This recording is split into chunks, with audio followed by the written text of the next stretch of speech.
6 जून 2026 दिल्ली का जंतर मंतर। हजारों युवा सड़क पर, हाथों में फूल, चेहरों पर गुस्सा। और अचानक भीड़ के बीच दिखाई देते हैं एक ऐसे व्यक्ति जिनका नाम आमतौर पर विज्ञान, शिक्षा और लद्दाख से जुड़ा हुआ रहता है। जी हाँ दोस्तों, मैं बात कर रहा हूँ सोनम वांगचुक जी की। लेकिन सवाल ये है, एक वैज्ञानिक, इंजीनियर और शिक्षा सुधार आखिर जंतर मंतर के इस आंदोलन में क्यों पहुँचे? क्या यह सिर्फ पेपर लीक का मामला था या इसके पीछे बड़ा सच छिपा है? आज हम आपको बताएंगे सच के पीछे का सच। तो दोस्तों, अगर आप इस चैनल में नए हैं तो चैनल को सब्सक्राइब जरूर कर लीजिएगा और बेल आइकन को क्लिक जरूर कर लीजिएगा ताकि आपको आने वाले वक्त में नए वीडियो का नोटिफिकेशन समय पर मिलता जाए। तो दोस्तों, चलिए जानते हैं। 6 जून दिल्ली का जंतर मंतर में हजारों छात्र, नौकरी की तैयारी करने वाले युवा और अभिभावक इकट्ठा हुए। आंदोलन का मुख्य मुद्दा था परीक्षा भर्ती प्रक्रियाओं में कथित अनियमितताओं पर जवाबदेही की मांग। लेकिन इस प्रदर्शन का समर्थन करने और शामिल होने के लिए सोनम वांगचुक खुद लद्दाख से दिल्ली पहुंचे। उन्होंने पहले ही कहा था कि अगर आंदोलनकारियों को गिरफ्तार किया गया तो वो 42 दिन का अनशन भी कर सकते हैं। यही से कहानी और दिलचस्पी हो जाती है, क्योंकि यह सिर्फ एक प्रदर्शन नहीं था, यह देश के युवाओं की नाराजगी का प्रतीक बनता दिखाई दे रहा था। वहीं अगर देखा जाए, सोनम वांगचुक को लोगों अक्सर 3 इडियट फिल्म के नाम से, रेंचो के नाम से जोड़ते हैं, लेकिन वास्तविकता कुछ और है।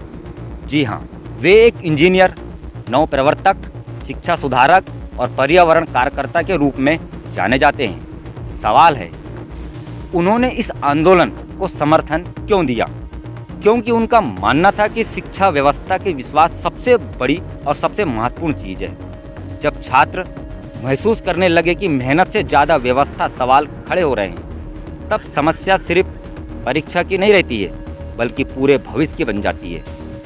अब आते हैं दोस्तों उस हिस्से पर जो शायद सबसे महत्वपूर्ण है। सोशल मीडिया पर लोग कह रहे हैं कि ये आंदोलन सिर्फ पेपर लीक के खिलाफ है, लेकिन सच इससे कहीं और बड़ा है। जी हाँ, युवाओं का एक बड़ा वर्ग कह रहा है कि मुद्दा सिर्फ एक परीक्षा का नहीं है, मुद्दा है भरोसे का, मुद्दा है जवाबदेही का, मुद्दा है वह डर कि अगर परीक्षा पर सवाल उठते रहेंगे तो मेहनत करने वाले लाखों युवाओं का विश्वास टूट सकता है।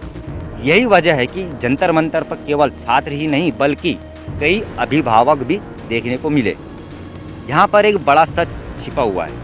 आमतौर पर सोशल मीडिया के आंदोलन कुछ दिनों में ही खत्म हो जाते हैं, लेकिन इस बार ऑनलाइन चर्चा सड़क तक पहुँच गई दोस्तों। यही कारण है कि देश भर का ध्यान इस प्रदर्शन पर गया।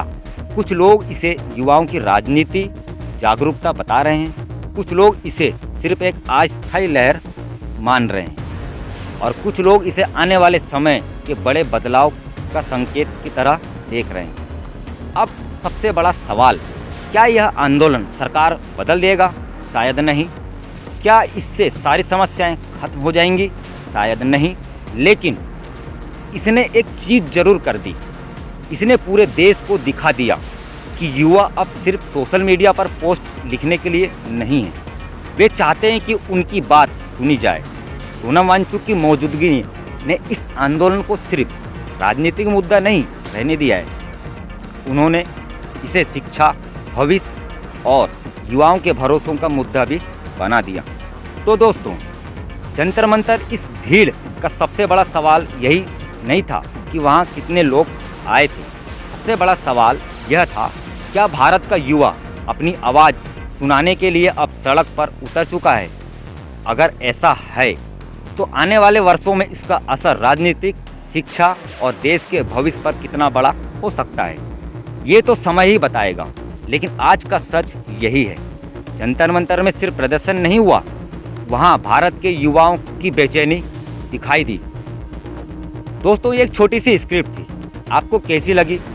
नीचे आप कमेंट में अपनी राय ज़रूर बताइएगा, क्योंकि हम आपकी राय को ध्यान से पढ़ते हैं। धन्यवाद दोस्तों, जय हिंद।